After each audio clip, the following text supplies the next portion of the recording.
Hello, Emilia. Can you tell me a bit about yourself and what are you doing? Hello, Janko. Thank you for the opportunity.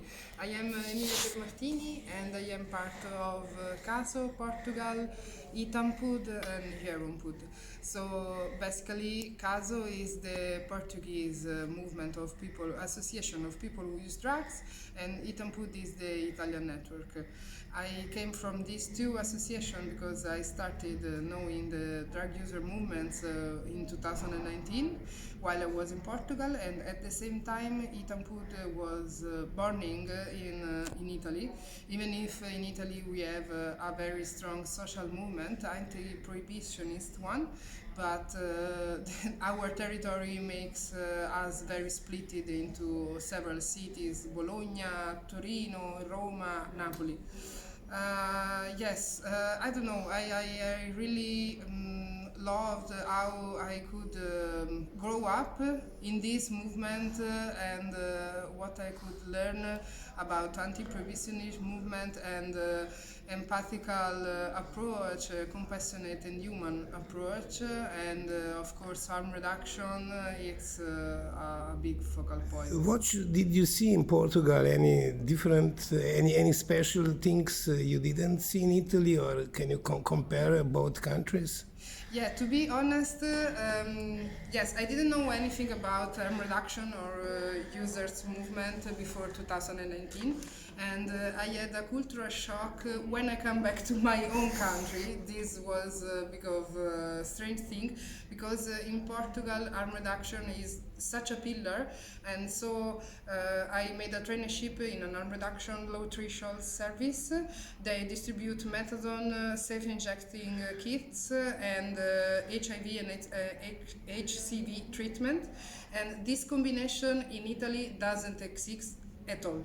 So this is the main difference. In Italy, we have such political problems that almost harm and risk reduction, these four words, cannot be written in official documents. We still have to push a lot just to recognize the importance of harm reduction, and this in Portuguese doesn't happen, of course, because 20 years ago they made this big revolution that I think nowadays anyone could be against decriminalization.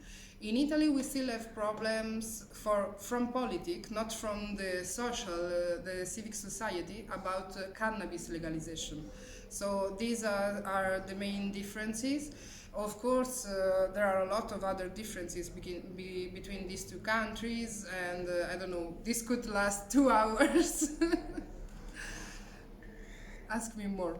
So, tell me a little bit about naloxone over the counter. What does it mean in Italy? Okay, this is another difference because in Portugal, naloxone was intramuscular naloxone is illegal. Just the emergency teams could bring him it, but now we can distribute the nasal one. So it's a big changing and it's a big empowerment also to communities because actually it's us, the peer community, that is giving informations and educational to the services.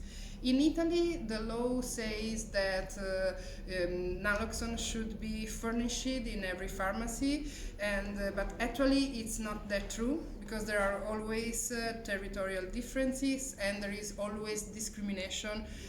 In Italy, we don't have a syringe needle exchange program, so if you go to a pharmacy to ask naloxone or syringe, there is a lot of discrimination, especially in small cities, of course. So what happens basically in Italy, the big problem is that if you call the ambulance for an overdose, within the ambulance come the police officers, and they search you, and if they find you drugs, you are passing through a lot of problems, from losing your driving license to everything else.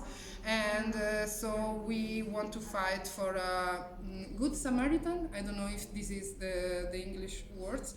These are the English words to make this doesn't happen. For now, what we can suggest is to make sure that you